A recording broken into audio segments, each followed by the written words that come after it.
Assalomu alaykum, hurmatli obunachilar. Sog' salomatmisizlar, tinchmisizlar? Xudo xolasa biz yana bir obyektimizni kotelnisini buldik. Bu yerimiz 400 kvadrat, ya'ni 400 kvadratli joyning kotelnisini kichkinagina joyga joylashtirib berganmiz. Ya'ni xudo xolasa bu yerda hayr kotel qo'yib berdik. Kondensatsioniy одноконтурный kotel bo'ladi va suv isitgich qozoni Aristollarimiz EFA firmasinikini qo'yib berdik va pastda yana dishlamatorlar. Suv dishlamatorlari filtr, ya'ni bilan filtr dishlamator kotel uchun eng katta foydali narsa bo'ladi bu.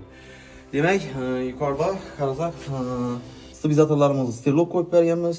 Sterlok firmasına deyishdi, vakuum balchiqlar Neroniki va gidrosterikamiz va bulardagi nasoslar sirkulyatsion nasoslarimiz EPA firmaniki.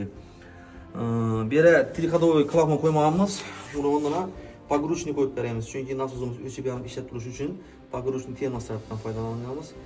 Limitdan oshib ketib turibdi hozir mana svetlar qimmat, shuning uchun pogрузчик qo'yib beradi, uy egasining zakasi bo'yicha ishlaymiz. Bu yerda vakuum balchiqlar 50 litrlik, ya'ni zapas suv turadi balchiqimizda. Buni ustanobkasini e'tibor etinglar, zinatina joylashtirib berganmiz. Kollektorimizda kranli vozduk chiqaradigan soldachiklar qo'yib berganmiz. Xudo xolasa kim shunday xizmatlar kerak bo'lsa, bizlarga murojaat qilsangizlar, qo'ldan kelgancha chiroyli va sifatli qilib chiqarib berishga harakat qilamiz. Ishi ko'rib o'zingiz baho berasizlar.